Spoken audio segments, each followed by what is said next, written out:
Welcome, family. How everybody's doing today? Hey, I just had a real interesting thought that just popped in my mind about 10 minutes ago, and I just jumped up and said, I just need to do a video about this.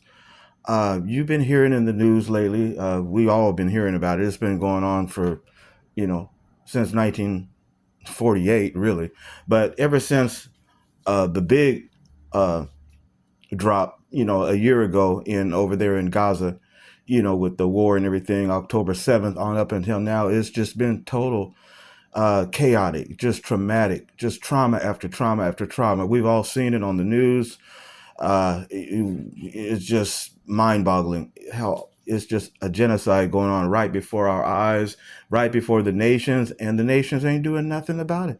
They just um, seem like they're just in a trance, or they just can't move. They're in frozen. It seems like they all talking this, they talking talks that, making it sound good. They have their resolutions. We're against this. We condemn this, but nobody's moving. Nobody's doing anything about it. Of course, we know the Most High is His will and purpose is always in constant motion, right? So we know his purpose is getting ready to be realized very soon, not just to that area in the world, Gaza, but the worldwide situation, where he will rescue his people. But the thought that came to my mind was a news article I just heard tonight that they're in such a bad condition over there in Gaza right now that they're just about ready to be wiped out, the people. And that's really what the plan is that they're trying to wipe the people out, and that way they can go in, take that land, make it into real estate, make it into condominiums, villas, et cetera, et cetera. That's really the plan. And so all those men, women, and children are just being massacred each and every day. Each and every day. Even though they had a peace, um, what do you call it, a peace treaty, a couple of months ago, and then that got violated, and so they right back at the fighting machine again.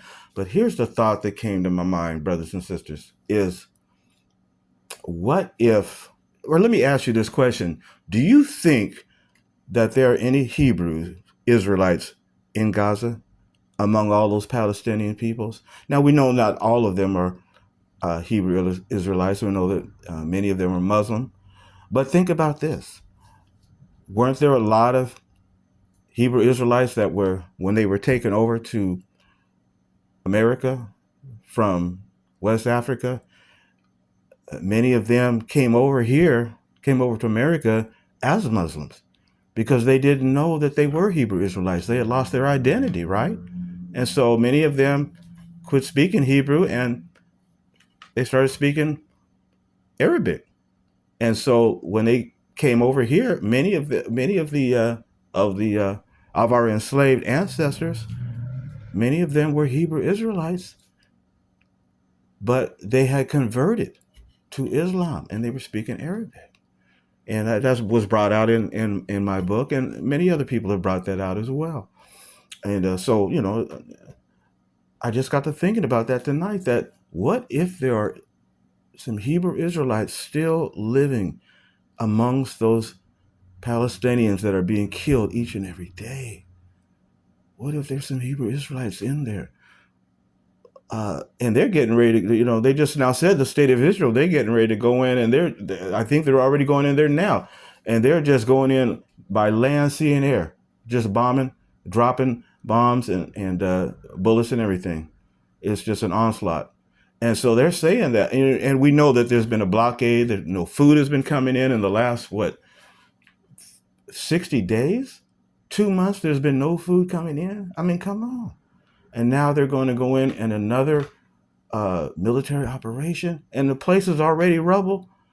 So there's not going to be any people left, or they're going to make it so unbearable that the people will have to leave, and then they will be able to take the land then. But I'm just thinking there may not be any people left to leave.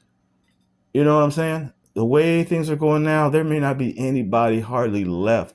And so I thought about that. And just wanted to ask that question to you, family. What do you think? Do you think there are any Hebrew Israelites still there amongst the Palestinian people? Because if there is, think about this. Just like I'm a genealogist, right? I'm a historian, I'm a genealogist, and there's a lot of people out there that do genealogy, and they try to trace their ancestry, right? Trace the history, and so we know that we do that quite a bit with slavery. We're trying to find more information about our enslaved ancestors, and we trace back. We go to our parents, then our grandparents, then the great grandparents, and then we go on and on. We look at all the records, the slavery records, and we try to trace as much as we can, and then we take DNA tests to try to see if we can go further back. Um, and so many of us have found that we have ancestry that goes back to Nigeria, that goes back to Benin, that goes back to the Congo, goes back to Mali and other places and so forth. And so we have traced our ancestry back to these areas in Hebrew West Africa where it's been documented that there were Hebrew Israelites. Uh, but could there be Hebrew Israelites still alive in Gaza, in Palestine area? And you think about the history of Palestine, all right, going all the way back to Abraham when he came over. And then we think about Joseph, the son of Jacob, how he was kidnapped and taken to Egypt, and how he told, when he was thrown in prison, he told them that he came from the land of the Hebrews. Remember that? He said, I came from the land of the Hebrews, when his brothers sold him into slavery to the Midianites. And so, yeah, so many of us could very well have Hebrew Israelite ancestors still alive in Palestine, and they could be just getting ready to be wiped off the face of the earth. You know, that's going on in other places as well. I mean, we have people getting killed everywhere, even right here in America, and other places. It's ongoing. But I just thought about that this evening, family, about could there be Hebrew Israelites still there? Because many of them, like I said, they assimilated into Islam and they started speaking Arabic, but their roots are still Hebrew. You see what I'm saying? Their roots are still Hebrew. I mean, you could say you're, you're African American. It doesn't really matter how you want to identify yourself. You can identify yourself as a Black Irish person if you want to. But what do your roots show? What does your DNA show? Well, your DNA shows that you came back, that you go back to that part of the world, to the motherland. So it doesn't really matter what you identify yourself as; is what your roots show. What does your DNA show? And as well as your research on your history of your ancestors. How far back does it go? Where does it take you? You know, I have a new book coming out, and I'm hoping that it will be out. I was hoping it will be out in May, but it doesn't look like it's going to happen. They haven't even started on the printing yet. I sent it to them 2 weeks ago, and they're still kind of behind in schedule. So I'm hoping it will be out in June. But I came across some really good information, family, that you're going to love. Some more interesting information about the book is going to be about more history, more evidence, I should say, that Hebrew Israelites did in fact come to America, came to colonial America. And so I just came across a lot more information about that, and I want to share that with you. But sticking on point to this topic tonight, that's what I wanted to share with you. And just wanted to ask that question to you, family, is do you think there are any Hebrew Israelites still alive over there? Because if so, they're just about ready to be wiped off. And we know that the Most High, He cares for the fatherless boy. He cares for the widow. He cares for anyone that's being uh, downtrodden and being oppressed. And so we know that the Most High is watching that situation very carefully. He's watching everything, even in the Congo. Look what's going on over there. Look what's going on over there. And that war that's never stopped. They're fighting over these minerals, just to make a cell phone. And these other minerals that they need for their, corporations and so forth. That's what that war is all about in the Congo. It's just to get those minerals to keep the power structure going. So that's all I wanted to share. I didn't want to take too much more of your time this evening, family, but I just want you to think about that question. Send me some comments. Let me know what you think about that. Are there any Hebrew Israelites that are in Gaza right now, in this Palestine area, that's getting ready to get wiped off very soon? If not in the next few weeks, it might even be days. And so, but here's something else to keep in mind too. There's a scripture, a prophecy in Revelation. Let me share this with you real quick. Yeah, this is in Revelation chapter 17. And I want to share with you verses 12 and 13, and then verses 16 and 17. It's very deep. And we've covered this before in other videos that I've done on this, but let me share this with you again. So right here in verse 12, it says, "And the 10 horns that you saw mean 10 kings who have not yet received a kingdom, but they do receive authority as kings 1 hour with the wild beasts." And we know in previous videos I pointed out to you from Bible research that the wild beast is referring to the political system, the worldwide political system, dominated by the seventh head of the wild beast, which is the Anglo-American world power. Okay. Verse 13 says, "These have one thought, and so they give their power and authority to the wild beast." And of course, earlier in this chapter, we're talking about Babylon the Great, the harlot. And in previous videos, I've shared with you, friends, about how Babylon the Great stands for false religion, the world empire of false religion worldwide.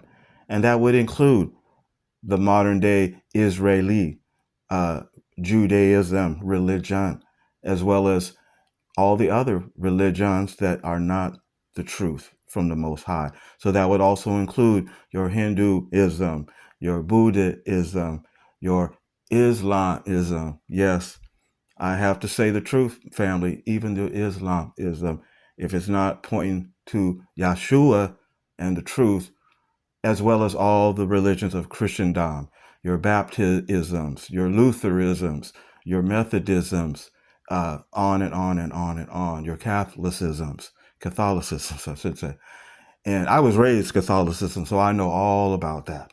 But anyway, getting to my point, verse 16, talking about Babylon the Great, it says, "The 10 horns that you saw and the wild beasts, these will hate the harlot, Babylon the Great." She's called a harlot, a prostitute, because she commits immorality with the kings of the earth. She makes the kings of the earth do her bidding. So it says, "The 10 horns that you saw and the wild beast," the political system, "these will hate the harlot and will make her devastated and naked and will eat up her fleshly parts and will completely burn her with fire." That means they're going to turn on false religion. The political system is going to turn on false religion. Verse 17, "For God put it into their hearts to carry out his thought, even to carry out their one thought, by giving their kingdom and to the wild beasts until the words of God will have been accomplished." So did you notice that point, friends? It says that when the Most High puts it into their hearts to carry out his thought, well then, game over. It's going to happen. Everything in the word of Jehovah will come true. It will come to pass. When he puts his thought into their thought and it makes it happen, it will happen.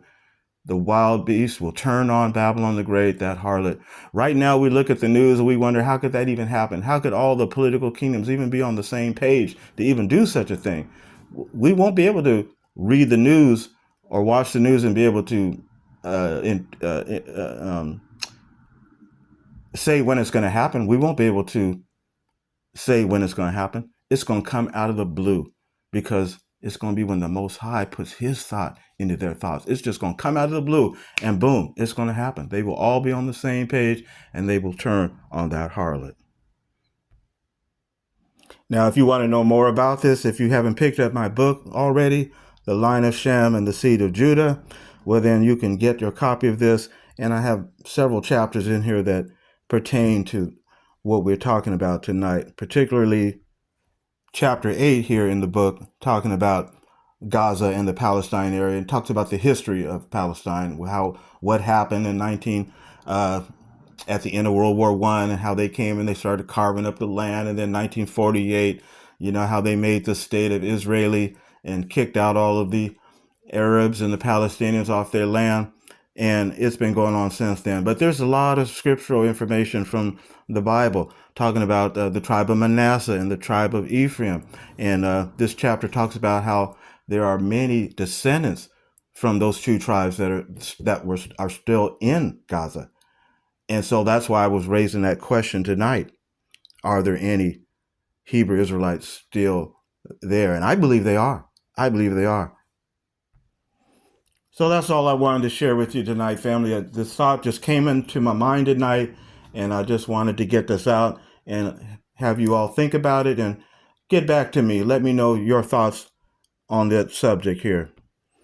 But yeah, we are very, very close to the end of this world, family. Very close to the end. And yeah, the wild beast is getting ready to take action here on all of that harlotry of Babylon the Great. It's getting ready to happen. Mark my words. So get out of Babylon the Great while you can. Seek the truth from the Most High and the Hamashiach, Yeshua, and follow his course for the paradise earth to come. All right, family. Thank you for letting me share this with you. Let me know your thoughts and comments about that question. Do you think that there are Hebrew Israelites, your ancestors, that are still living in Gaza? All right. Until next time, family. And I'll let you know when the book comes out too, definitely. But until next time, family, please stay safe out there. Please stay safe. It's crazy what's going on right now. So until next time, y'all, be safe.